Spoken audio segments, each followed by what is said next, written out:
ഇംഗ്ലണ്ടിൽ മാത്രമേ full version colour കണ്ടിട്ടുള്ളൂ. എനിക്കിപ്പം ബ്രഹ്മയുഗം കളറിൽ ചിന്തിക്കാനേ പറ്റില്ല. എന്താ പറയുക, എൻ്റെ മൈൻഡും എൻ്റെ വിഷനും അതിലായി.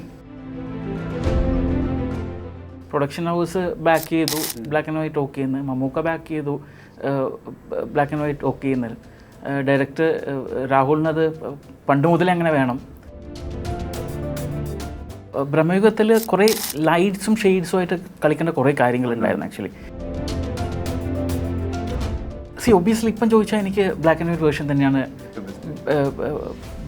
ദി ബെസ്റ്റ് എന്ന് പറയാൻ പറ്റും ഈ ഒരു ബ്രഹ്മയുഗത്തിന് വേണ്ടിയിട്ട്. മമ്മൂക്കയുടെ ഇൻട്രൊഡക്ഷൻസ് എനിക്ക് ഇപ്പോഴും എൻ്റെ മനസ്സിൽ അതാണ് ഉള്ളത് ആക്ച്വലി. അതിൻ്റെ ഒരു ഫീൽ വേറെ തന്നെ ആക്ച്വലി. വലിയൊരു കാര്യം തന്നെ മമ്മൂക്കനെ പോലെ ഒരു വലിയൊരു നടൻ ബ്ലാക്ക് ആൻഡ് വൈറ്റിനെ ഇത്രയും സപ്പോർട്ട് ചെയ്ത് ഈ ഒരു പടത്തിന് ഇത്രയും ബാക്കിങ് ചെയ്യുന്നത് വലിയൊരു കാര്യം തന്നെയാണ്. ഏറ്റവും വലിയ ചാലഞ്ച് അത് ഒന്നെന്ന് പറഞ്ഞാൽ അത് 5Dയിലായിരുന്നു ഷൂട്ട് ചെയ്തത്. ഈവൻ ഓരോ ക്യാരക്ടറിൻ്റെ ഐ ബാഗ്സ് പോലും കറക്റ്റ് ചെയ്തിട്ടുണ്ട്. കുറച്ച് VFXൽ ചെയ്തിട്ടുണ്ട്, കുറച്ച് ഗ്രേഡിങ്ങിൽ ചെയ്തിട്ടുണ്ട്. അവരുടെ ഫസ്റ്റ് ഫിലിംസ് ആയിരുന്നു, 3 പേരുടെയും ഫസ്റ്റ് ഫിലിം. ലോകമെമ്പാടും ഇപ്പോൾ സംസാര വിഷയം ബ്രഹ്മയുഗമാണല്ലോ. ബ്രഹ്മയുഗം എന്ന സിനിമയിൽ കളറിസ്റ്റായി വർക്ക് ചെയ്ത ലിജു പ്രഭാകറാണ് ഇന്ന് റിപ്പോർട്ടറിനൊപ്പം ചേരുന്നത്. മാസ്റ്റേഴ്സ് ക്രാഫ്റ്റ് എന്ന പ്രോഗ്രാമിൻ്റെ ആദ്യത്തെ എപ്പിസോഡിലേക്ക് പ്രേക്ഷകർക്ക് സ്വാഗതം.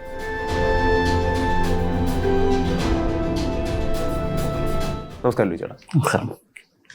ആദ്യം തന്നെ ബ്രഹ്മയുഗത്തെ പറ്റി തന്നെ സംസാരിക്കുമല്ലോ അല്ലേ? അതെ. കാരണം ഏതൊരു പ്രേക്ഷകനെ പോലെ തന്നെ എനിക്കുള്ളൊരു സംശയമാണ്. ഇതൊരു ബ്ലാക്ക് ആൻഡ് വൈറ്റ് ചിത്രമാണ്. അപ്പോൾ ഇതിൽ കളറിസ്റ്റിന്റെ ഒരു റോൾ എന്താണ്? അപ്പോൾ എന്താണ് കളറിസ്റ്റ്, ബ്ലാക്ക് ആൻഡ് വൈറ്റ് ചിത്രത്തിലെ കളറിസ്റ്റിന്റെ ഒരു റോൾ എന്താണ്? ഓക്കെ, നല്ലൊരു ചോദ്യമാണ് ആക്ച്വലി. അതിന് മുമ്പ് ഞാൻ വേറൊരു കാര്യം പറയാം. ഒരു പടത്തിൽ ഒരു കളറിസ്റ്റ് എന്നുള്ള ഒരു ടാഗ് വളരെ ഇമ്പോർട്ടൻ്റ് ആണ് ആക്ച്വലി. ഈ ഒരു ഡിജിറ്റൽ യുഗത്തിൽ role of a colourist is very important actually. അതായത് ഒരു കളറിസ്റ്റ് ഒരു കളർ കറക്ഷൻ ഫൈനൽ സ്റ്റേജിൽ വരുന്നതാണ് ഫിലിം മേക്കിങ്ങിൻ്റെ. അപ്പോൾ അവിടെ ആ ഒരു 10, 30 ഇല്ലേ 60 ഇല്ലേ 80, 100 ദിവസം ഷൂട്ട് ചെയ്ത ഫൂട്ടേജസ് അക്യുമുലേറ്റ് ചെയ്ത് അത് ഒരേ രീതിയിൽ കാണിക്കുന്നതാണ് ഒരു കളറിസ്റ്റിന് പ്രധാനപ്പെട്ട ഒരു ജോലി. സോ അത് ബ്രഹ്മയുഗത്തിൽ സംബന്ധിച്ചോളം അതിലും കൂടുതലായിരുന്നു. അതായത് ഇത് ഷൂട്ട് ചെയ്തത് ബ്ലാക്ക് ആൻഡ് വൈറ്റിലായിരുന്നില്ല, മോണോക്രോമിലായിരുന്നില്ല, ആക്ച്വലി കളറിൽ ഷൂട്ട് ചെയ്തായിരുന്നു. അപ്പോൾ അത് ബ്ലാക്ക് ആൻഡ് വൈറ്റിൽ വരുന്നത് അത് വലിയൊരു ചാലഞ്ചാണ്. അത് ജസ്റ്റ് മിയർ ഒരു ബ്ലാക്ക് ആൻഡ് വൈറ്റ് ഫിൽറ്റർ ഇട്ടിട്ട് പോലെ എടുത്ത് വരുന്നതല്ല. അപ്പോൾ ഓരോ സീനും അതിൻ്റേതായ രീതിയിൽ ഓരോ സീൻ എന്താണ് ഉള്ളത്, ഇതിൽ വേറെ ഒന്നുമില്ല, ബ്ലാക്ക്സും വൈറ്റ്സും മാത്രമേ ഉണ്ടാവും. അപ്പോൾ അതിൽ പ്രേക്ഷകൻ എന്താണ് കാണേണ്ടത് അത് എംഫസൈസ് ചെയ്യണം ആക്ച്വലി. അപ്പോൾ അതിന് വേണ്ടിയിട്ട് ഞങ്ങൾക്ക് ഇല്ല ടൂൾസ് എല്ലാം വെച്ചിട്ട് അത് അതിൻ്റെ രീതിയിൽ എടുത്തു വരുന്നതായിരുന്നു മെയിൻ ചാലഞ്ച്. അപ്പോൾ അത് അത്യാവശ്യം നല്ല രീതിയിൽ ചെയ്തെന്ന് എൻ്റെ വിശ്വാസം. പ്രേക്ഷകരുടെ അടുക്കുന്ന അഭിപ്രായം വരുമ്പോഴും അത് സ്വീകരിച്ചു എന്നുള്ളത് കേൾക്കുമ്പോൾ വളരെ വളരെ സന്തോഷം.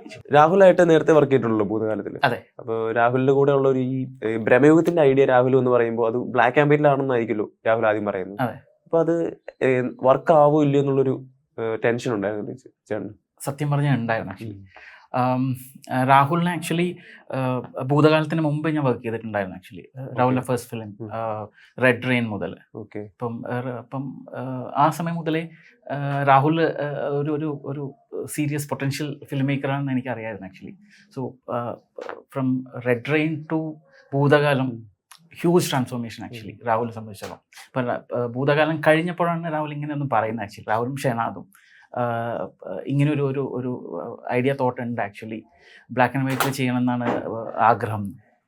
സോ അത് ഫസ്റ്റിൽ കേട്ടപ്പോൾ തന്നെ ഞാൻ ബ്ലാക്ക് ആൻഡ് വൈറ്റോ അത് വേണോ വച്ചാനെ എന്നായിരുന്നു ആദ്യത്തെ എൻ്റെ ക്വസ്റ്റ്യൻ ആക്ച്വലി. അപ്പം അത് ലിജി ഒന്ന് കേട്ട് നോക്ക്, അതിൽ ബ്ലാക്ക് ആൻഡ് വൈറ്റ് ആണെങ്കിലാണ് അതിൻ്റെ ഒരു എസ്തെറ്റിക്സും അതിൻ്റെ ആ ഒരു വിഷ്വൽ കമ്മ്യൂണിക്കേഷനും നടക്കുമെന്ന് പറഞ്ഞു. Okay fine. ഇത് ആ സമയത്തായിരുന്നു ആക്ച്വലി. അപ്പം അത് കഴിഞ്ഞിട്ടും കുറേ പ്രൊസീഡിങ്സ് വന്നു, മമ്മൂക്ക ഓൺ ബോർഡ് വന്നു. അതിലും ഉപരി ഒരു പ്രൊഡക്ഷൻ ഹൗസ് വേണമായിരുന്നു ആക്ച്വലി ഇതിനെ ബാക്ക് ചെയ്യാൻ വേണ്ടിയിട്ട്. അതായത് മമ്മൂക്ക വരുമ്പം സ്കെയിൽ ഭയങ്കര വലുതാണ്. അപ്പം അതിൻ്റെതായ പൊട്ടൻഷ്യൽ ഉണ്ട്. ഇത് എക്സിക്യൂട്ട് ചെയ്യണമെങ്കിൽ അത്രയും വേണം ആക്ച്വലി. ഭൂതകാലത്തിന് മുൻപാണോ ബ്രഹ്മയുഗം പ്ലാൻ ചെയ്തത്? അല്ലല്ല, ഭൂതകാലം കഴിഞ്ഞിട്ടായിരുന്നു. അതിപ്പം രാഹുലിന് ഇപ്പം കുറേ ഐഡിയാസ് ഉണ്ടല്ലോ ആക്ച്വലി. അപ്പം അത് കഴിഞ്ഞിട്ടായിരുന്നു ഇങ്ങനെ ഒരു തോട്ട് പ്രോസസ്സും. അതിന് മുമ്പേ ഉണ്ടായതായിരിക്കും.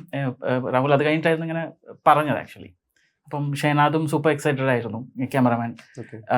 പിന്നെ എനിക്ക് പക്ഷേ ഒരു ഡൗട്ടാണ്, എങ്ങനെയായിരുന്നു ബ്ലാക്ക് ആൻഡ് വൈറ്റിൽ ആൾക്കാർ ജനങ്ങൾ സ്വീകരിക്കുകയെന്നുള്ളത്. അപ്പം അതിൻ്റെ ഇപ്പം എല്ലാം ഇറ്റ് കെയിം ടുഗദർ ആക്ച്വലി. ഒരു വലിയൊരു പ്രൊഡക്ഷൻ ഹൗസ് വന്നു, ചെന്നൈയിലത്തെ നൈറ്റ് ഷിഫ്റ്റ് സ്റ്റുഡിയോസ്. അപ്പോൾ അത് ബാക്ക് ചെയ്യുന്നത് അത് വലിയൊരു സംഭവമാണ് ആക്ച്വലി. Producer hats off. അതായത് പുള്ളി ഇല്ലായിരുന്നെങ്കിൽ, നമ്മുടെ പേര് രാം സാർ ആയിരുന്നു. അപ്പോൾ പുള്ളി നല്ലൊരു ബാക്കിംഗ് ആയിരുന്നു ഏതൊരു ടെക്നിക്കൽ കാര്യത്തിലും. അത് അതിൻ്റെ ഹൈ എൻഡ് ക്യാമറാസിൽ ഹൈ എൻഡ് എല്ലാം അത് ഞങ്ങൾക്ക് വേണ്ടുന്നതെല്ലാം കിട്ടിയിട്ടുണ്ടായി. സോ ആദ്യം തന്നെ അവരുടെ ഒരു പ്രൊഡക്ഷൻ ഹൗസിൻ്റെ ഒരു സപ്പോർട്ട് മെയിൻ ആയിട്ടുണ്ട്. അഫ്കോഴ്സ് പിന്നെ രാഹുൽ, പിന്നെ മമ്മൂക്ക വന്നപ്പോൾ തന്നെ ഇതിൻ്റെ സ്കെയിൽ വളരെ വലുതായി. മമ്മൂക്ക പിന്നെ ബ്ലാക്ക് ആൻഡ് വൈറ്റിൽ ഓക്കെ എന്ന് പറഞ്ഞപ്പോൾ തന്നെ ഇറ്റ് ബിക്കെയിം ഹ്യൂജ്. അതെ, മമ്മൂക്കയുടെ ആദ്യത്തെ 2 സിനിമകളാണ് ബ്ലാക്ക് ആൻഡ് വൈറ്റ്. പിന്നെ ഇപ്പോഴാണ് ബ്രഹ്മയുഗമാണ് അദ്ദേഹത്തിന് ബ്ലാക്ക് ആൻഡ് വൈറ്റ് ചിത്രമായിട്ട് വരുന്നത്. ആണല്ലേ? ഓക്കെ, ഇതെനിക്കറിയില്ലായിരുന്നു ആക്ച്വലി. അത് പുള്ളിയെ പോലത്തെ ഒരു വലിയൊരു മഹാനടൻ ഇങ്ങനെ ബ്ലാക്ക് ആൻഡ് വൈറ്റിൽ ചെയ്യാൻ സമ്മതിക്കുന്നതന്നെ വലിയൊരു കാര്യമാണ് ആക്ച്വലി. പിന്നെ സിനിമയിൽ സ്റ്റാർട്ടിങ് ഇൻട്രോ സീൻ തന്നെ നൈറ്റിലാണല്ലോ. അതെ. അപ്പൊ ഈ നൈറ്റും ഡേയും സിനിമയിൽ എങ്ങനെ ഇത് കാണുന്ന പ്രേക്ഷകർക്ക് മനസ്സിലാവും രാത്രിയാണ് പകലാണ്, അതെങ്ങനെയായിരുന്നു? എങ്ങനെ ഡിഫറൻസ് ഇതിലുണ്ടാക്കി? അതെല്ലാം ഈ ബ്ലാക്ക് ആൻഡ് വൈറ്റിൽ വലിയൊരു ചാലഞ്ച് ആക്ച്വലി. നമ്മളിപ്പോൾ ഒരു കളർ ഫിലിം ചെയ്യുമ്പോൾ ഒരു നൈറ്റ് ഒന്നിക്കൽ അത് നൈറ്റിലായിരിക്കും ഷൂട്ട് ചെയ്യാം, ഇല്ല ചിലത് ഡേ ഫോർ നൈറ്റ് ചെയ്യും. പകൽ രാത്രി ഷൂട്ട് ചെയ്യാൻ പറ്റാത്ത സാഹചര്യം ഇല്ല, അപ്പം പകൽ ഷൂട്ട് ചെയ്യും. അതിപ്പോൾ അത് ഗ്രേഡിംഗ് ടേബിളിലായിരിക്കും അത് നൈറ്റ് ആക്കുന്നത് ആക്ച്വലി. അപ്പോൾ നമുക്കതൊരു കളറിൻ്റെ ഒരു സപ്പോർട്ട് ഉണ്ടാവും. ഒരു ബ്ലൂ എലിമെൻറ്റോ ഇല്ല സയനോ, ഇല്ലെങ്കിൽ ഇപ്പം ഞാൻ ചില സിനിമയിൽ ഞാൻ ഒരു ഗ്രേ ഷെയ്ഡ് കൊടുക്കാറുണ്ട്. അപ്പം അങ്ങനത്തെ ഈ കുറേ എലിമെന്റ്സ് ഞങ്ങൾക്ക് ഇടാൻ പറ്റും. ഈ മിക്ക സിനിമകളിലും നൈറ്റ് സീൻസ് ഷൂട്ട് ചെയ്യുന്ന ഡേയിലാണോ? ഇല്ല. നൈറ്റിൽ അതാ ഞാൻ നേരത്തെ പറഞ്ഞ പോലെ അത് സാഹചര്യം അനുസരിച്ചിരിക്കും. ഇപ്പം കൊടുങ്കാട്ടിൽ നൈറ്റ് ഷൂട്ട് ചെയ്യാൻ പറ്റില്ല. XYZ റീസൺസ് ഉണ്ടാവും. പെർമിഷൻ്റെ ഒരു കാര്യം ഉണ്ടാവും, പിന്നെ ജന്തുക്കളുടെ അങ്ങനെ കുറേ ഫാക്ടേഴ്സ് ഉണ്ട്. അപ്പോൾ അത് മോസ്റ്റ്ലി എടുക്കാൻ പറ്റാത്ത കാര്യങ്ങൾ ഡേയിലായിരിക്കും എടുക്കുക. ഡേയിലെ ഒരു ട്വൈലൈറ്റ് ആയാലും അങ്ങനെ ഒരു ലൈറ്റ് ഫേവറബിളുള്ള സമയത്തായിരിക്കും. അപ്പോൾ അത് ഗ്രേഡിംഗ് ടേബിളിലെ ഗ്രേഡിംഗ് സ്റ്റുഡിയോയിലായിരിക്കും അത് നൈറ്റ് ആക്കുന്നത്. അപ്പം അതിന് ഈ ഒരു എലിമെൻറ്റ്സ്, കളർ എലിമെൻറ്റ് വളരെ സപ്പോർട്ടീവാണ്. കളർ എന്ന് പറഞ്ഞ ഒരു വിഷ്വൽ മീഡിയമാണ് ആക്ച്വലി. അപ്പോൾ കളറിനെ കൊണ്ട് ഞങ്ങൾക്ക് ഒരു കഥ പറയാം. അത് ഇപ്പോഴാണ് ആൾക്കാർ അത് ആക്സെപ്റ്റ് ചെയ്യുന്നത്. പണ്ട് മുതൽ ഈ പ്രോസസ്സ് നടന്നുകൊണ്ട് നിൽക്കുമായിരുന്നു. അപ്പോൾ അത് പക്ഷേ ജനങ്ങൾക്ക് അതിനെപ്പറ്റി അത്ര ബോധവാൻ ആയിരുന്നില്ല ആക്ച്വലി. ഇപ്പം അടുത്തൊരു ജനറേഷൻ വന്നപ്പോൾ, ഇല്ലെങ്കിൽ ഡിജിറ്റൽ യുഗം കുറച്ചും കൂടി വാസ്റ്റ് ആയപ്പോൾ, സോഷ്യൽ മീഡിയ കുറച്ചും കൂടി സജീവമായ സമയത്ത് ഇത് എല്ലാവരും ഇപ്പം നോട്ടീസ് ചെയ്യാൻ തുടങ്ങി. സോ അത് പണ്ടൊന്നും കളറിംഗ് ഗ്രേഡിംഗ് ഒന്നും ശ്രദ്ധിക്കാറില്ല ആക്ച്വലി. ഇപ്പം അതായത് കാഴ്ചപ്പാട് മാറി ആക്ച്വലി.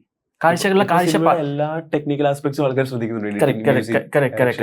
ഡയറക്ടറിന്റെ പേര് വരെ നോക്കിയിട്ടാണ് ആളുകൾ. എക്സാക്ട്ലി, അതെ. ഇപ്പം കളറിസ്റ്റ് എന്നുള്ള ഡിപ്പാർട്ട്മെന്റ് ഒരു വർഷങ്ങൾക്ക് മുമ്പ് ആർക്കും അറിയത്തില്ലായിരുന്നു ആക്ച്വലി. ഈവൻ ഇപ്പം സ്റ്റേറ്റ് അവാർഡ് പോലും കേരളത്തിൽ മാത്രമേ കൊടുക്കുന്നില്ലോ.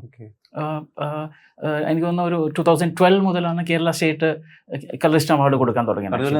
3 പ്രാവശ്യം അടുപ്പിച്ച് സ്റ്റേറ്റ് അവാർഡ് കിട്ടിയിട്ടുണ്ട്. അതെ. ചുരുളിക്ക് അവാർഡ് 2020, 21, 22 ഈ 3 വർഷം കൺസിക്യൂട്ടീവ് കേരള സ്റ്റേറ്റ് അവാർഡ് കിട്ടിയിരുന്നു. 3 അവാർഡ് ആക്ച്വലി. അത് ദൈവാധീനം. ഓക്കെ, അപ്പം അത് വലിയൊരു കാര്യം തന്നെയായിരുന്നു ആക്ച്വലി. അപ്പം ഞാൻ ഇപ്പം പറഞ്ഞു വന്നത് ഡേ ഫോർ നൈറ്റിൻ്റെ. അപ്പം കളറിലപ്പം വളരെ സപ്പോർട്ടീവായിരുന്നു.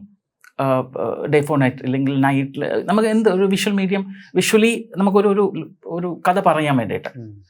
ഇതിലിപ്പം അങ്ങനെയായിരുന്നില്ല. ഇപ്പം ബ്രഹ്മയുഗം തന്നെ നോക്കിയാൽ ഫസ്റ്റിൽ തന്നെ സ്റ്റാർട്ട് ചെയ്യുന്നത് ഒരു നൈറ്റ് സീനിലാണ്. ഒരു ടിൽട്ടപ്പ് ചെയ്ത് ഒരു നൈറ്റ് സീൻ കഥ സിനിമ കണ്ടപ്പോൾ മനസ്സിലാവും. അത് ഷൂട്ട് ചെയ്ത് പ്യൂർ ഡേയിൽ ഷൂട്ട് ചെയ്തതാണ്. അത് വളരെ വലിയൊരു ചാലഞ്ചായിരുന്നു ആക്ച്വലി. അതായത് നമുക്ക് എല്ലാ ഇൻഫോർമേഷനും വേണം, ഒരു കളർ സപ്പോർട്ടീവ് എലിമെന്റ്സ് ഇല്ല, വെറും ബ്ലാക്കും വൈറ്റും മാത്രമേ ഉള്ളത്. അതിലെങ്ങനെ അത് പ്രേക്ഷകന് അത് കാണിക്കാൻ പറ്റും? ബേസിക്കലി അത് മനസ്സിലാവണം. ഒത്തിരി ഡാർക്ക് ആവാൻ ചെയ്യരുത്, ഒത്തിരി ബ്രൈറ്റും ആവാൻ ചെയ്യരുത്. അത് വളരെ എനിക്ക് സത്യം പറഞ്ഞാൽ ടെൻഷൻ ഉണ്ടായിരുന്നു ആ ഒരു സീൻ ചെയ്യുമ്പോൾ. കുറേ ട്രയൽ ആൻഡ് എറർ ഉണ്ടായിരുന്നു. എനിക്ക് തോന്നുന്നു ഒരു 2-3 ദിവസം എടുത്തിട്ടാണ് ആ സീൻ മൊത്തം നൈറ്റ് ആണെന്ന് തോന്നിപ്പിക്കാൻ വളരെ പാടാണ് ആക്ച്വലി. വേറെ ഒരു എലിമെന്റും ഇല്ല. ആ സ്കൈ കാണുമ്പം ആ സ്കൈ റിവീൽ ആവാൻ പാടില്ല. ആ സ്കൈയുടെ ഞങ്ങളിപ്പം കളറിൽ ചെയ്യുമ്പോൾ ആ സ്കൈ വരുന്ന സ്ഥലത്തെല്ലാം ഒരു ബ്ലൂയുടെ ഷെയ്ഡ് കൊടുക്കും, അല്ലെങ്കിൽ ഒരു സയൻ ഷെയ്ഡ് കൊടുക്കും. അപ്പോൾ ഓക്കെ ഫൈൻ, ഇത് നമുക്ക് ബേസിക്കലി പെർസെപ്ഷൻ ആണ്. കണ്ണിന് നമുക്ക് തോന്നിപ്പിക്കണം ഇതാണ്.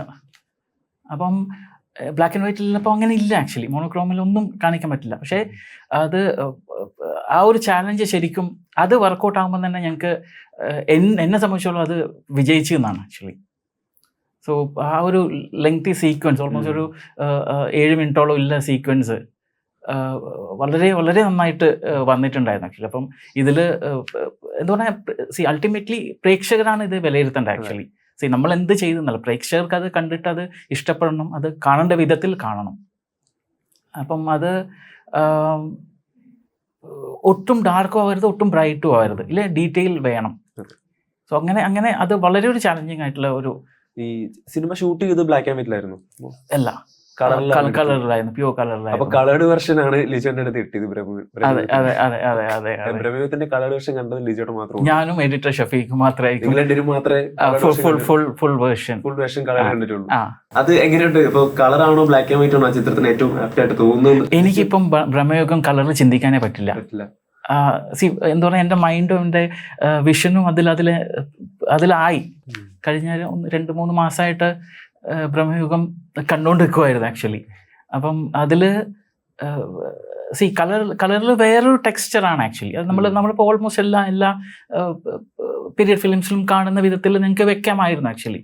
പക്ഷേ അതിനേക്കാളും എത്രയോ മടങ്ങ് ഇമ്പാക്റ്റാണ് ഇപ്പം ബ്ലാക്ക് ആൻഡ് വൈറ്റിൽ കിട്ടുന്നത് ആക്ച്വലി. അത് വലിയൊരു കാര്യം തന്നെ. എനിക്ക് ഭയങ്കര ടെൻഷൻ ഉണ്ടായിരുന്നു ആക്ച്വലി.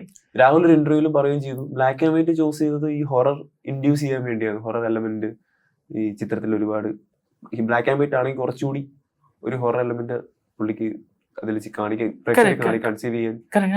രാഹുലിന്റെ ആ ഒരു നിലപാട് വളരെ കറക്റ്റാണ് ആക്ച്വലി.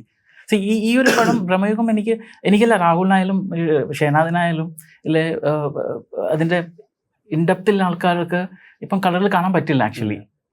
അത് ഡേ 1 മുതൽ അത് ഫൈനലൈസ് ചെയ്തതാണ്. ഞാൻ നേരത്തെ പറഞ്ഞോലെ, പ്രൊഡക്ഷൻ ഹൗസ് ബാക്ക് ചെയ്തു ബ്ലാക്ക് ആൻഡ് വൈറ്റ് ഓക്കെ എന്ന്, മമ്മൂക്ക ബാക്ക് ചെയ്തു ബ്ലാക്ക് ആൻഡ് വൈറ്റ് ഓക്കെ എന്ന്, ഡയറക്ടർ രാഹുലിനത് പണ്ട് മുതലേ അങ്ങനെ വേണം, ക്യാമറമാനും ഓക്കെ ആയിരുന്നു. അപ്പോൾ പിന്നെ ഞങ്ങൾക്ക് പിന്നെ ഇല്ല അടുത്ത ചോദ്യം എങ്ങനെ ഉണ്ടാവുന്നില്ല, അത് തിയേറ്ററിൽ എങ്ങനെ വരും. അപ്പോൾ സിനിമ തുടങ്ങുന്നതിന് മുമ്പ് ഞങ്ങൾ ടെസ്റ്റ് ഷൂട്ട് ചെയ്തിട്ടുണ്ടായിരുന്നു. അത് വലിയ സ്ക്രീനിൽ കണ്ടു, സ്റ്റുഡിയോയിൽ കണ്ടു, അതെല്ലാവർക്കും കാണിച്ചു കൊടുത്തു. അപ്പം all are very happy actually. അപ്പം തന്നെ ഞങ്ങൾക്ക് this is what we want. ആ ഒരു ക്ലാരിറ്റിയോടുകൂടി തന്നെയാണ് ഷൂട്ടിങ്ങിന് മുമ്പിലും ഷൂട്ട് കഴിഞ്ഞിട്ടും റിലീസ് വരെ ഉണ്ടായത്.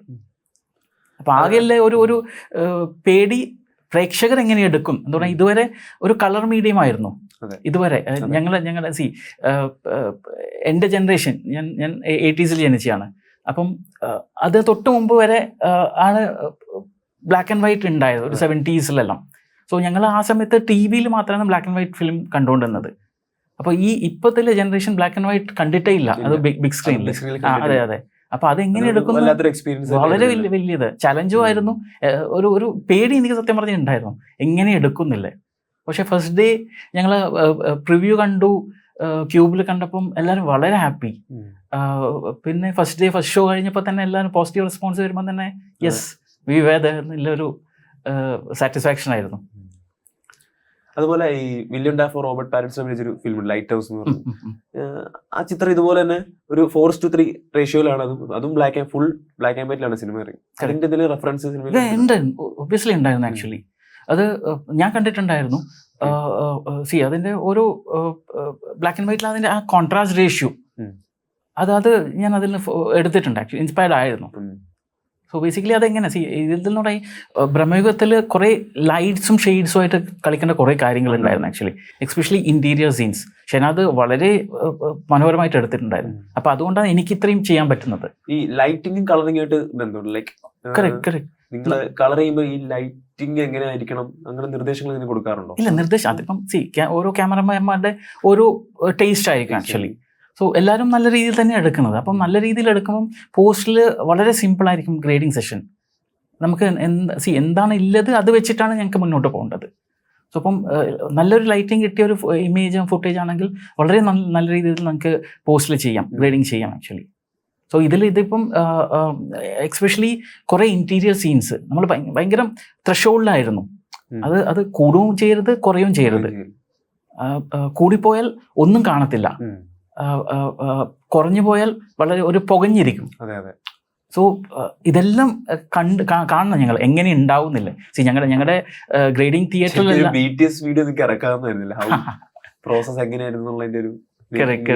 അത് മേ ബി കുറച്ച് കഴിഞ്ഞിട്ട് ഉണ്ടാവും ആക്ച്വലി. മമ്മൂക്കയുടെ പെർഫോമൻസിനെ പറ്റി ചോദിക്കേണ്ട കാര്യമില്ലല്ലോ. കളേർഡ് വെർഷനും കണ്ടു, ബ്ലാക്ക് ആൻഡ് വൈറ്റിലുള്ളതും നിശ്ചയം കണ്ടിരുന്നു. അപ്പൊ ഏതാണ് ബെറ്റർ എന്നാണ് തോന്നിയത്? ഒബ്വിയസ്ലി ഇപ്പം ചോദിച്ചാൽ എനിക്ക് ബ്ലാക്ക് ആൻഡ് വൈറ്റ് വേർഷൻ തന്നെയാണ് ദി ബെസ്റ്റ് എന്ന് പറയാൻ പറ്റും ഈ ഒരു ബ്രഹ്മയുഗത്തിന് വേണ്ടിയിട്ട്. എന്താ പറയുക, ഈ film deserves to be like that. സത്യം പറഞ്ഞാൽ അത് മേ ബി എൻ്റെ പെർസെപ്ഷൻ ആയിരിക്കാം. ഞാൻ നേരത്തെ പറഞ്ഞ പോലെ കളേഴ്സ് എന്ന് പറഞ്ഞാൽ ഒരാളുടെ പെർസെപ്ഷനാണ് ആക്ച്വലി. ഞാൻ കാണുന്ന കളറായിരിക്കില്ല വേറെ ആള് കാണുന്നത്. ഇതിൽ ഒരു തെറ്റോ ശരിയോ ഇല്ല ആക്ച്വലി. It's universal. അപ്പം അത് പറഞ്ഞ പോലെ എനിക്കത് കറക്റ്റാന്ന് തോന്നുന്നത് വേറെയൊക്കെ അത് അയ്യോ അങ്ങനെ ആയില്ല എന്നുള്ളതാണ്. സോ അങ്ങനെ ഒരു കാര്യമില്ല. ഇപ്പം ബ്രഹ്മയുഗം ഇപ്പം ബ്ലാക്ക് ആൻഡ് വൈറ്റിൽ കാണുന്നത് ആണ് എനിക്ക് ഈ ക്രൂവിലെ ആൾക്കാർക്ക് എല്ലാവർക്കും ഇഷ്ടപ്പെടുന്നത് ആക്ച്വലി. അതുപോലെ മമ്മൂക്ക ചില സീനിൽ ഈ മുറുക്കുന്ന സീൻസ് ഒക്കെ ഉണ്ടല്ലോ, അപ്പൊ അതില് അദ്ദേഹത്തിന്റെ പല്ലില് ഈ മുറുക്കിയതിന്റെ കറ അതെല്ലാം മേക്കപ്പ് ചെയ്യുന്നതാണല്ലോ. അപ്പൊ ഗ്രേഡിങ്ങിലോട്ട് വരുമ്പോഴത്തേക്ക് നമുക്ക് സിനിമ കാണുമ്പോഴത്തേക്ക് അതിൽ കൂടുതൽ ഡീറ്റെയിലിംഗ് ചെയ്ത പോലെ നമുക്ക് ഫീൽ ചെയ്യുന്നുണ്ട്. അപ്പൊ ഈ പല്ലിന്റെ ഈ കറയിൽ വരെ നിങ്ങൾ അത്രയും ഡീറ്റെയിൽ ചെയ്താണ് കളർ ഡീറ്റെയിൽ കൊടുത്തിട്ടുണ്ട്. വേണ്ടുന്ന സ്ഥലത്ത് ഡീറ്റെയിലിംഗ് നന്നായിട്ട് കൊടുത്തിട്ടുണ്ട് ആക്ച്വലി. ഇതിലിപ്പം വേറെ കാര്യങ്ങളില്ല ആക്ച്വലി, കളർ എലിമെന്റ് ഇല്ല. അപ്പം ബ്ലാക്സും വൈറ്റ്സും ഗ്രേ മാത്രമേ ഇല്ലൂ. അപ്പൊ അതിനെ കൊണ്ട് എങ്ങനെ ആ വിഷ്വൽ മീഡിയം കമ്മ്യൂണിക്കേറ്റ് ചെയ്യാന്നാണ് മെയിൻ ചാലഞ്ച്. അത് അപ്പൊ ഈ മേക്കപ്പ് ആർട്ടിസ്റ്റുകൾക്ക് അങ്ങനെ നിർദ്ദേശങ്ങൾ കൊടുക്കുമോ? ഇല്ല, ഇതെല്ലാം ഓൾറെഡി ട്രൈഡ് ആൻഡ് ടെസ്റ്റഡ് കാര്യങ്ങളായിരിക്കും ആക്ച്വലി. അപ്പൊ ഫസ്റ്റ് തന്നെ ഒരു ടെസ്റ്റ് ഷൂട്ട് ഉണ്ടാവും. അപ്പൊ ഓൾമോസ്റ്റ് എല്ലാം അതിൽ വരും. പിന്നെ ഒന്നും എന്തെങ്കിലും ഒരു ഓവർ ആകുമ്പോഴോ ഇല്ലെങ്കിൽ കുറഞ്ഞു പോകുമ്പോഴാണ് നമുക്ക് ബുദ്ധിമുട്ട് വരുന്നത്. അപ്പം അത് ഷൂട്ടിൽ തന്നെ ചെയ്ത് കറക്റ്റ് ആവുന്ന കാര്യങ്ങളാണ്. സോ ഇപ്പം ഞങ്ങളിപ്പോൾ എൻഹാൻസ്മെന്റ് നടക്കും. ഓക്കെ, പിന്നെ ഇപ്പം ബ്രഹ്മയുഗത്തിൽ നോക്കുമ്പോൾ ഏത് ക്യാരക്ടർ ഇപ്പം മമ്മൂക്കയുടെ ഇൻട്രൊഡക്ഷൻ സീൻ, അപ്പോൾ അതിൽ തന്നെ മമ്മൂക്കനെയാണ് ഫോക്കസ് ചെയ്യേണ്ടത് ആക്ച്വലി. അപ്പോൾ ബാക്കിയുള്ള സ്ഥലങ്ങളിൽ നമ്മൾ അത് ഡിഫ്യൂസ് ചെയ്യും, ഇല്ലെങ്കിൽ അത് ഷാഡോ ഡാർക്ക് ചെയ്യും, so that character just stands out. അപ്പം ആ മമ്മൂക്കയുടെ ഇൻട്രൊഡക്ഷൻ സീൻ എനിക്ക് ഇപ്പോഴും എൻ്റെ മനസ്സിൽ അതാണ് ഉള്ളത് ആക്ച്വലി. അതിൻ്റെ ഒരു ഫീൽ വേറെ തന്നെ ആക്ച്വലി. അതൊരു പ്രത്യേക ഓറ തന്നെയാണ് തിയേറ്ററിൽ. അതുപോലെ വേറൊരു ചോദ്യം, സെറ്റിൽ പോയിരുന്നു? സെറ്റിൽ പോയിട്ടുണ്ടായിരുന്നു ആക്ച്വലി. ഈ വരിക്കാശ്ശേരി മനയാണ് സെറ്റ് എന്നാണ് ജ്യോതിശങ്കർ ഡയറക്ടർ പറഞ്ഞിരുന്നത്. അത് വരിക്കാശ്ശേരി മന അല്ല എന്ന് തോന്നിപ്പിക്കുന്നതാണ് അദ്ദേഹത്തിന്റെ ചലഞ്ച്, ഏറ്റവും വലിയ ചലഞ്ച് ചെയ്തിട്ടാണ് അവർ ആർട്ട് വർക്ക് ചെയ്യുന്നത്. ഫ്രണ്ടിലുള്ള പുല്ലുകളൊക്കെ എവിടുന്നോ പറിച്ചു കൊണ്ടുവന്ന് ഫിക്സ് ചെയ്യുന്നത്. അതൊക്കെ ഭയങ്കര അത്ഭുതമായിട്ട് നമുക്ക് തോന്നി. ഒരിക്കലും നമുക്ക് തോന്നില്ല വരിക്കാശ്ശേരി മനയാണെന്ന് തോന്നിയില്ല. ആർട്ട് വർക്കിലും വളരെ വളരെ ഇമ്പോർട്ടൻ്റ് ആണ് ആക്ച്വലി. ജ്യോതിഷിന്റെ ഒരു വൺ ഓഫ് ദി ബെസ്റ്റ് എന്ന് പറയാം ആക്ച്വലി. പുള്ളി എടുത്ത ഒരു എഫേർട്ട്, പുള്ളിയുടെ ടീം എടുത്ത ഒരു എഫേർട്ട് വളരെ വലുതാണ് പ്രമേയത്തില്. ഓരോ ഡീറ്റെയിലിങ്ങും, കിച്ചൺ സീനാവട്ടെ, പകിട സീനാവട്ടെ, അത് ശരിക്കും അത് കാണുന്നത് ഇതൊരു ടീം വർക്കാണ് ആക്ച്വലി. ആർട്ട് ഡയറക്ഷൻ ഇത്ര നല്ലത് ചെയ്തുകൊണ്ടാണ് ക്യാമറ ഡിപ്പാർട്ട്മെന്റിലെ അതിന് അത്ര നല്ലോണം ഷൂട്ട് ചെയ്യാൻ പറ്റിയത് ആക്ച്വലി. സോ ഇതൊരു ചെയിനാണ് ആക്ച്വലി. ഓരോ ഡിപ്പാർട്ട്മെന്റും കറക്റ്റ് ആയിട്ട് നല്ല രീതിയിൽ ചെയ്യുമ്പോൾ അടുത്ത ഡിപ്പാർട്ട്മെന്റിലേക്ക് അത് എൻഹാൻസ്മെന്റ് ആവുകയാണ് ആക്ച്വലി. സോ അതാണ് അൾട്ടിമേറ്റ്ലി പ്രേക്ഷകർ കാണുന്നത്. അതുപോലെ ഈ പകിട കളിക്കുന്ന ഒരു സീൻ ഉണ്ടല്ലോ, അതില് നടുമുറ്റമുണ്ട്. നടുമുറ്റത്ത് വെയിലടിക്കുന്ന ഈ സൺലൈറ്റിന്റെ റേസ് അടിക്കുന്നുണ്ട്. അപ്പൊ അത് പകലാന്ന് നമുക്ക് തോന്നുന്നുണ്ട്. ഈ ലൈറ്റ് അപ്പൊ അവിടുന്ന് ഇവര് തന്നെ ലിറ്റപ്പ് ചെയ്തതാണ്. പിന്നെ നല്ല ഫേവറബിൾ ലൈറ്റും ആയിരുന്നു ആക്ച്വലി പുറത്തതില്ലേ. സോ അത് ശരിക്കും എൻഹാൻസ് ചെയ്തു. എനിക്ക് എന്നെ സംബന്ധിച്ചോളം ആ പകിട scene one of the best സീനാണ് ആക്ച്വലി പടത്തില്.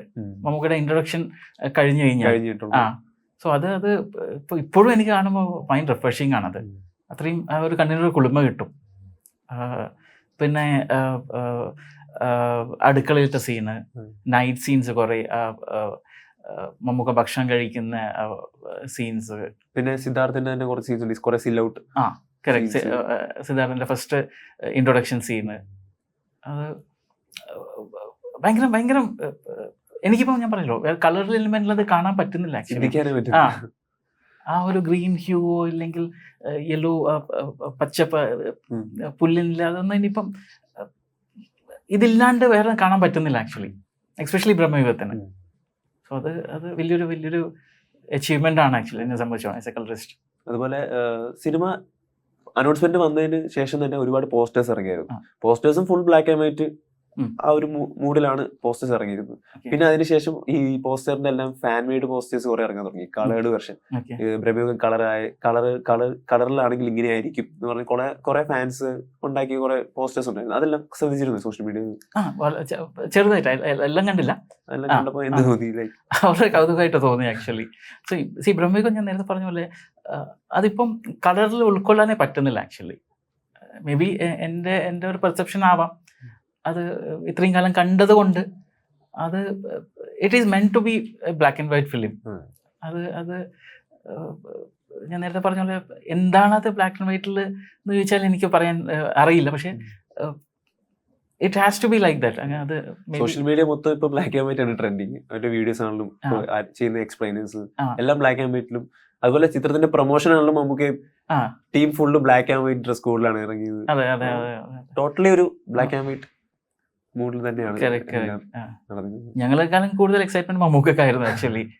അത് പുള്ളി ഭയങ്കര മമ്മൂക്കയായിട്ട് സംസാരിച്ചിരുന്നു. ഇത് മമ്മൂക്കയായിട്ട് ഞാൻ ഫിലിം ഇറങ്ങുന്നതിന് മുമ്പേ സംസാരിച്ചിട്ടുണ്ടായിരുന്നു ആക്ച്വലി.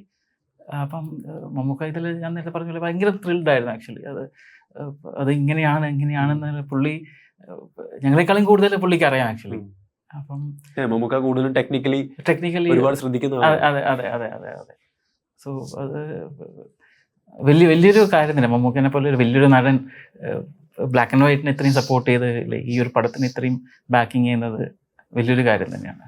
ചേട്ടൻ ഇതുവരെ ചെയ്തതിൽ ഒരു ഫേവറേറ്റ് കളർ ചെയ്തൊരു മൂവി ഉണ്ടാവുമല്ലോ, ചെയ്ത് ഒരു ഫിലിമോഗ്രഫിയിൽ ഏറ്റവും ഇഷ്ടപ്പെട്ട കളർ ചെയ്തൊരു ഫിലിം ചെയ്തത്? അതൊരു വളരെ ഒരു ട്രിക്കിയായ ക്വസ്റ്റ്യൻ ആണ് ആക്ച്വലി. ഓൾമോസ്റ്റ് എല്ലാം ഞാൻ ചെയ്തത് എനിക്ക് പ്രിയപ്പെട്ടതാണ്. അങ്ങനെ ചോദിച്ചാൽ എൻ്റെ വെരി ഫസ്റ്റ് ഫിലിം ആണ് എനിക്ക് ഏറ്റവും പ്രിയപ്പെട്ടത് ആക്ച്വലി. അത് മേ ബി ഒരു സെൻറ്റിമെൻറ്റ്സ് ആവാം. പക്ഷേ അത്രയും വേറെ ഒരു ആംഗിളിൽ ഞാൻ അത്രയും വർക്ക് ചെയ്തിട്ടുണ്ടായിരുന്നു അതിൽ. അത് വേ ബാക്ക് 2011 2010-11 ആ കാലഘട്ടത്തിൽ ഞാൻ ബോംബെയിൽ റിലയൻസ് മീഡിയ വർക്ക്സ് എന്ന് പറഞ്ഞ ആഡ് ലാബ്സിൻ്റെ സ്റ്റുഡിയോയിലായിരുന്നു ആക്ച്വലി. അപ്പം എൻ്റെ ഫസ്റ്റ് ഫിലിം പ്രാഗ് എന്നാണ് അതിൻ്റെ പേര്, സിനിമയുടെ പേര്. ഓക്കെ. അത് ആമസോൺ പ്രൈമിലുണ്ട്. അതിൽ ഏറ്റവും വലിയ ചാലഞ്ച് അത് ഒന്നെന്ന് പറഞ്ഞാൽ അത് 5D ഷൂട്ട് ചെയ്തത്. DSLR ഷൂട്ട് ചെയ്തത്. അതായത് ഫിലിമിൻ്റെ കാലഘട്ടം കഴിഞ്ഞ് വരുന്ന സമയമായിരുന്നു. 2010-11 ആകുമ്പോഴേക്കും ഓൾമോസ്റ്റ് ഫിലിം കുറച്ച് ഫെയ്ഡ് ഔട്ടായി വന്നുകൊടുക്കും. ഞാൻ ബോളിവുഡ് ഇൻഡസ്ട്രിയിൽ പറയുന്നത്. അപ്പം അതിൽ ആ സമയത്ത് എടുത്തൊരു പടമായിരുന്നു. 5D Mark 4 ആയിരുന്നു എൻ്റെ ഒരു ഓർമ്മയിൽ ആക്ച്വലി. കാൾസീസിൻ്റെ ഒരു ലെൻസായിരുന്നു. അത് കുറച്ചൊരു എൻഹാൻസ്മെൻറ്റ് കിട്ടി. പക്ഷെ ആ പടം കണ്ടവരെല്ലാവരും അതിൻ്റെ ഗ്രേഡിങ്ങിനെ പറ്റി വളരെ നല്ല അപ്രീഷിയേറ്റ്. എൻ്റെ ഗുരുവായ കെൻ മെസ്ക്, അവിടുത്തെ ബോംബെയിലത്തെ ലീഡിങ് കളറിസ്റ്റ് ആണ്. ഇപ്പം റെഡ് ചില്ലീസ് ഷാറുഖ് ഖാന്റെ സ്റ്റുഡിയോയിലാണ് ആക്ച്വലി. ഒരുപാട് പേര്. അതെ അവിടുത്തെ മെയിൻ കളറിസ്റ്റ് കെൻ മെസ്ക്. അപ്പം പുള്ളിയാണ് എൻ്റെ ഗുരു ആക്ച്വലി. അപ്പം കെൻ പോലും വളരെ അപ്രീഷിയേറ്റ് ചെയ്തിട്ടുണ്ട് ഒരു പടമായിരുന്നു ആക്ച്വലി. അപ്പം അതിൽ ഒരു എടുത്ത് അത് ഗ്രേഡ് ചെയ്ത് വന്നപ്പോൾ അത് ഫിലിമിലാണോ ഷൂട്ട് ചെയ്തതെന്ന് പോലും പലവരും ചോദിച്ചിട്ടുണ്ട്. അപ്പം അതൊരു വലിയൊരു അച്ചീവ്മെൻ്റ് ആയിരുന്നു. ഇപ്പോഴും ആമസോൺ പ്രൈമിൽ കാണാം പ്രാഗ്. അത് കുറേ കളേഴ്സിൽ എനിക്ക് കുറേ വർക്ക് ചെയ്യാൻ പറ്റി ആക്ച്വലി. സോ അത് ഒരാൾ ഹാലൂസിനേറ്റ് ചെയ്യുന്ന ഒരു സ്റ്റോറിയാണ്. അത് ഒന്ന് കണ്ടിട്ട് വിലയിരുത്തണം ആക്ച്വലി. പക്ഷെ അത് എൻ്റെ ഇപ്പോഴും എപ്പോൾ ചോദിച്ചാലും വൺ ഓഫ് ദി ബെസ്റ്റ് ഞാൻ വർക്ക് ചെയ്തതിൽ എനിക്ക് ഏറ്റവും പ്രിയപ്പെട്ട പടം എന്ന് എനിക്ക് പറയാൻ പറ്റും. അത് അത്രയും എഫേർട്ട് അതിൽ എടുത്തിട്ടുണ്ടായി. വേറെ ചോദ്യം, ഈ സ്റ്റുഡന്റ് ഓഫ് ദി 3 Idiots ഇതിലൊക്കെ വർക്ക് ചെയ്തിട്ടുണ്ടല്ലോ. അതെ അതെ. അതിന്റെ ഒരു എക്സ്പീരിയൻസ്, കാരണം ബോളിവുഡ് എന്ന് പറയുമ്പോൾ ഒരു വലിയൊരു ക്യാൻവാസ് ആണ്. ആ. സ്റ്റുഡന്റ് ഓഫ് ദി എന്ന് പറയുമ്പോഴത്തേക്കും ഫുൾ റിച്ച് കളർ, ഒരു പോർഷ് കോളേജ് ലൈഫ് എല്ലാം കൂടെ യൂസ് ചെയ്ത് കളർ ഉള്ളൊരു സിനിമയാണ്. അപ്പൊ അതിന്റെ എക്സ്പീരിയൻസ് ഉണ്ടായിരുന്നു സ്റ്റുഡന്റ് ഓഫ് ദിയറിൽ വർക്ക് ചെയ്ത ഒരു എക്സ്പീരിയൻസ് കരൺ ജോഹറിന്റെ കൂടെ? സത്യം പറഞ്ഞാൽ സ്റ്റുഡന്റ് ഓഫ് ദി ഇയർ ആയിരുന്നു എൻ്റെ ഒരു മേജർ ബോളിവുഡിലെ ഒരു ഫിലിം എന്ന് പറയേണ്ടത്. അതിലത്തെ ഓപ്പണിംഗ് ക്രെഡിറ്റിൽ ഉണ്ടാവും ലിജു പ്രഭാകർ കളറിസ്റ്റ് എന്ന് പറഞ്ഞിട്ട്. പക്ഷെ കെൻ ഉണ്ടായിരുന്നു സൂപ്പർവൈസിങ് കളറിസ്റ്റ് ആയിട്ട്. അപ്പം ഞാൻ ചെയ്ത് കഴിഞ്ഞിട്ട് കെൻ അതിന് ഒന്ന് ഫൈനൽ ടച്ച് കൊടുത്തിട്ടുണ്ടായി. സോ അത് ഓൾമോസ്റ്റ് ഒരു 2 മാസം മിനിമം എടുത്തിട്ടുണ്ട് ആ ഒരു പടം ചെയ്യാൻ വേണ്ടിയിട്ട്. ഈ ബ്രഹ്മയുഗത്തിന് മൊത്തം എത്ര? ബ്രഹ്മയുഗത്തിനും എടുത്തിട്ടുണ്ട് സമയം. ഞാൻ കൗണ്ട് ചെയ്തിട്ടില്ല, പക്ഷെ അത്യാവശ്യം നല്ല സമയം എടുത്തിട്ടാണ് അത് ചെയ്തത് ആക്ച്വലി. ഞാൻ നേരത്തെ പറഞ്ഞു അത്യം ഓരോ സ്ഥലത്തും ഡീറ്റെയിലിംഗ് വേണ്ടെടുക്കാൻ ഡീറ്റെയിലിംഗ് കൊടുത്തിട്ടുണ്ട്, വേണ്ടാതെടുക്കുക അത് കട്ട് ചെയ്തിട്ടുണ്ട്. ആ ഒരു ലൈറ്റ് ആൻഡ് ഷെയ്ഡിൽ എടുത്ത് വന്നിട്ടുണ്ട് ആക്ച്വലി. സോ അതിൽ വലിയൊരു പങ്ക് ഷെനാദിൻ്റെയാണ് ആക്ച്വലി, ക്യാമറമാൻ്റെ ആക്ച്വലി. അപ്പം student of the year okay, അത് ഭയങ്കര ഒരു വാസ് ക്യാൻവാസിലായിരുന്നു. ഫിലിമിൽ ഷൂട്ട് ചെയ്തതാണ്. അതിൻ്റെ ഫീല് വേറെ തന്നെയാണ്. പിന്നെ കരൺ ജോഹറിന്റെ മൂവീസ് എന്ന് പറഞ്ഞാൽ ഭയങ്കര ഗ്ലൗസി ആയിട്ടുള്ള, അതിലെ ഓരോ ക്യാരക്ടറും റിച്ച് ആണ്. ഞങ്ങൾ അത്രയും വർക്ക് ചെയ്തിട്ടുണ്ട് ആക്ച്വലി. ഈവൻ ഓരോ ക്യാരക്ടറിന്റെ ഐ ബാഗ്സ് പോലും കറക്റ്റ് ചെയ്തിട്ടുണ്ട്. കുറച്ച് VFX ചെയ്തിട്ടുണ്ട്, കുറച്ച് ഗ്രേഡിംഗിൽ ചെയ്തിട്ടുണ്ട്. അവരുടെ ഫസ്റ്റ് ഫിലിംസ് ആയിരുന്നു, 3 പേരുടെയും ഫസ്റ്റ് ഫിലിം. അപ്പം അവരെ എങ്ങനെയാണ് ഒന്ന് റിച്ച് ആക്കോ ഇല്ല അങ്ങനെ എൻഹാൻസ് ചെയ്ത് വെക്കുക. ഗ്ലൗസിനെസ് അതായിരുന്നു അതിൻ്റെ ഏറ്റവും സിമ്പിളാസ്റ്റ് വേർഡ്. അപ്പം അതിൻ്റെ ഒത്തിരി കരൺ ജോഹറായിട്ട് ഞാൻ ഒരു പ്രാവശ്യം മീറ്റ് ചെയ്തിട്ടുള്ളൂ. കൂടുതൽ സിനിമാറ്റോഗ്രാഫർ അയങ്ക ബോസ് ആയിരുന്നു. അപ്പം അത് വലിയൊരു ടീമായിരുന്നു ആക്ച്വലി. അപ്പം കരൺ ജോഹറിൻ്റെ കൂടെ കെന്നായിരുന്നു ഇരുന്നത് ആക്ച്വലി. ഫൈനൽ ടച്ച് ഇതായിരുന്നു. പക്ഷെ ബാക്കിയുള്ള കാര്യങ്ങൾ മൊത്തം ഞാൻ തന്നെ ഉണ്ടായിരുന്നു ആക്ച്വലി. അതേപോലെ 3 Idiots എന്ന് പറഞ്ഞാൽ 3 Idiots ഞാൻ ബേസിക്കലി അതിൻ്റെ ടെലിസിനി ആയിരുന്നു ഞാൻ ചെയ്തത് ആക്ച്വലി. അപ്പം അന്നേരം ഫുൾ ഫിലിം ആയിരുന്നല്ലോ ആക്ച്വലി. അപ്പം ഈ തിയേറ്ററിൽ വരുന്നതിന് മുമ്പേ പ്രമോസും സോങ്സും എല്ലാം TV-യിലായിരുന്നു. ഇപ്പോഴത്തെ പോലത്തെ അന്ന് സോഷ്യൽ മീഡിയയിൽ യൂട്യൂബ് ഒന്നും അത്ര ഉണ്ടായിരുന്നില്ല. അപ്പോൾ TV-യിൽ വരുന്നത് ഫുട്ടേജസ് എന്ന് പറയുമ്പം ഫിലിം ഇറങ്ങുന്നതിന് ഒരു 2 മാസം 3 മാസം മുമ്പേ അത് വരുമായിരുന്നു. അപ്പോൾ അതെല്ലാം ഈ ഒരു പ്രോസസ് ടെലിസിനിയിലായിരുന്നു ചെയ്തുകൊണ്ടിരിക്കുക. അത് film to video conversion in a colour corrected way അതായിരുന്നു ചെയ്തത് ആക്ച്വലി. അപ്പം അത് CK മുരളി സർ പുള്ളിയായിട്ട് വളരെ നല്ല ഒരു അനുഭവമായിരുന്നു. പിന്നെ ആ ഒരു ക്രൂ ആയിട്ട് നല്ല ടച്ച് ഉണ്ടായിരുന്നു ആ സമയത്ത്.